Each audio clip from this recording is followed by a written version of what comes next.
have been working since very grassroots areas, particularly in coastal belt of Bangladesh, which is one of my experience. Now I would like to share with you. That's in Bola, one of the sub-districts in Bangladesh, which is the lowest tier of the local government structures. And there is also Union Parishad. The Union Parishad is the very people-oriented structures, which is mostly chairmen are elected and all the members are also directly elected by the community. So all the rights issues have been discussed, particularly on water, sanitation and hygiene issues also. So in Union Parishad there is 13 standing committee. One of them is water, sanitation and hygiene. And they are discussing about how the community people can get better water and sanitation facilities by community involvement. So they invite each year during the March on April for consultation about their need of the wash. So that we call pre-budget discussions. And during the discussion they get the need and demands of the community to include it in their fiscal year budget. So during the fiscal year 2018 and 19, we have seen that 500,000 taka has been allocated for wash sectors. But that is the allocation part. But after the 6 months, still we don't know how much has been utilized and whether those money is received by the Union Parishad yet or not. So,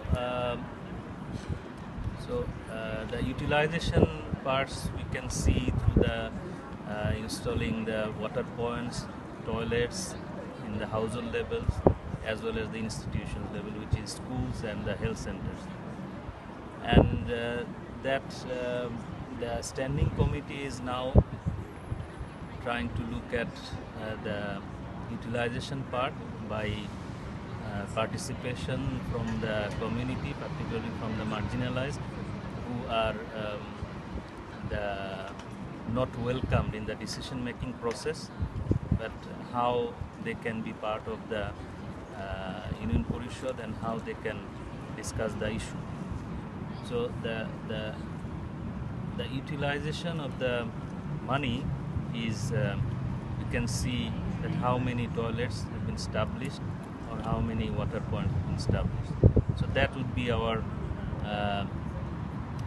that would be the main reason for where the public money goes and how that money is better utilized.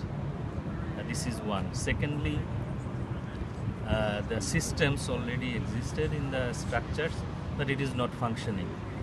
For example, every 2 months they sit together and discuss the issue within the community people, and so that they can respond or they can express their needs in relation to the wash and education or health sector.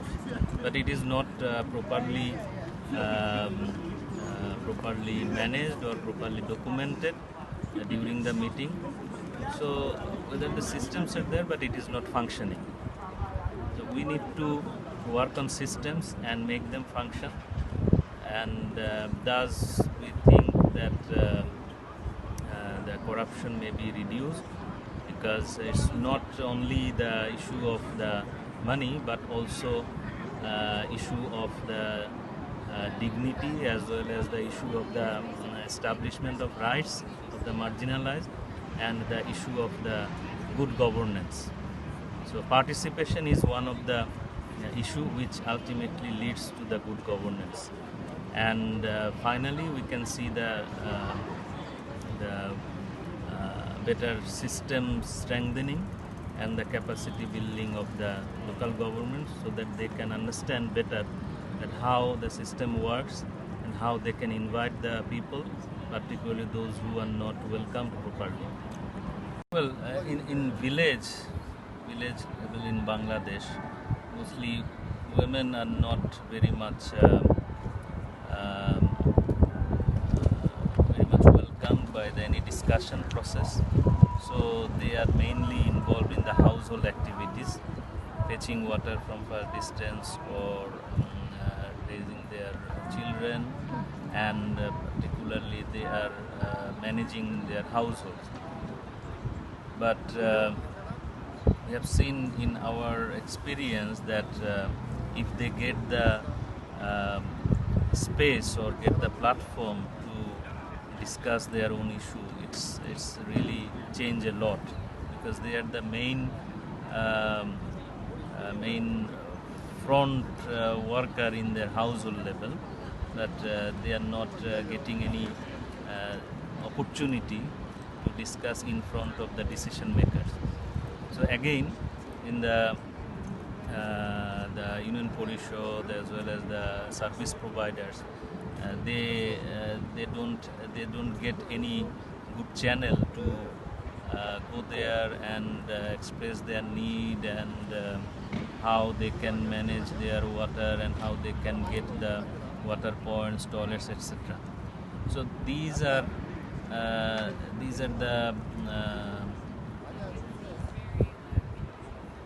well, what actually we want to capture, because you see this is at the at the village level. This is the women are totally neglected in even the household level decision making process. But we found ourselves that if there is a opportunity to get the space of the very grassroots level, so that they can discuss openly, they achieve a lot of things. For example, we have organized a Mothers Parliament, one of the grassroots body, but giving the idea of the national parliamentary systems, that women can get the empowerment from their own understanding. There is a voting system. They choose their speaker, they choose their vocal person, and come together in the Union Porishad and discuss the issue. For example, in last 2016, we have seen there is a woman named Ritu. She has been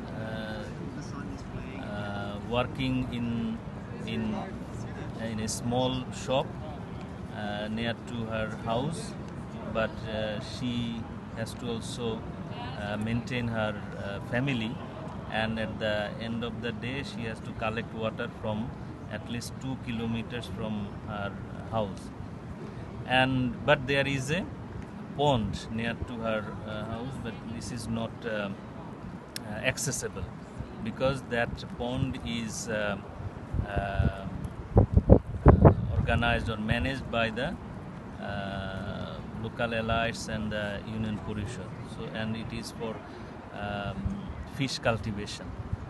So, but these ponds are recognized as a reserve pond, which is under the government management, and in that area where the saline water is one of the main problem, and the surface water which is coming out from the pond, it is not using by the community.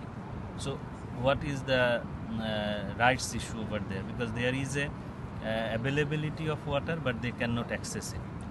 Ritu, as a young lady, she went to the Union Porishad and asking for the water points close to her home, and they said that, well, we have a reserve pond, but you cannot access it because it is it has been leased out to the private owners, so they have to take the decision.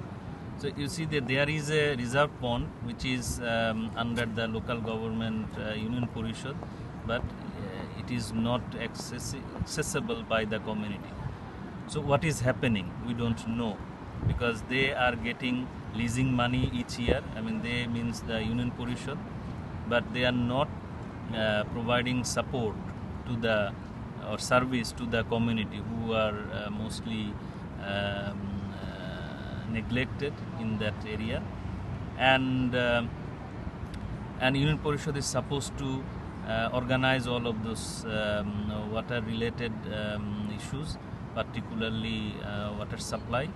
And there is I think there is a corruption in the structures or in the systems. Maybe it relates to the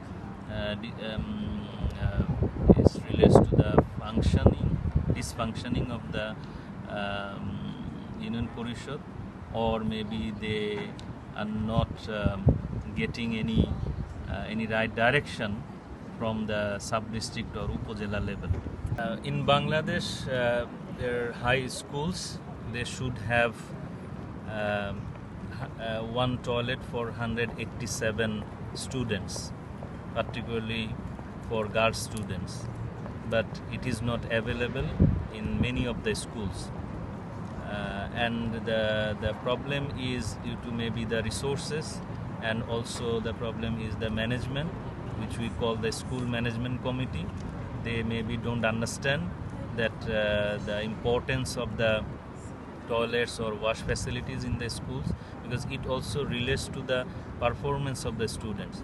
Because during the month of period for the adolescent girls, they are not confident enough to go to the school at least 3-4 days in a month.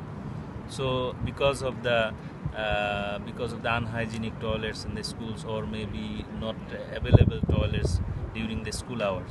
So this is a real problem which is not discussed that much, and it is we need to breaking the silence, because it is not discussed among the guardians, among the students as well as the teachers, because they want to get the performance of the students for scoring the schools in the government list to get the allocation from the Ministry of Education.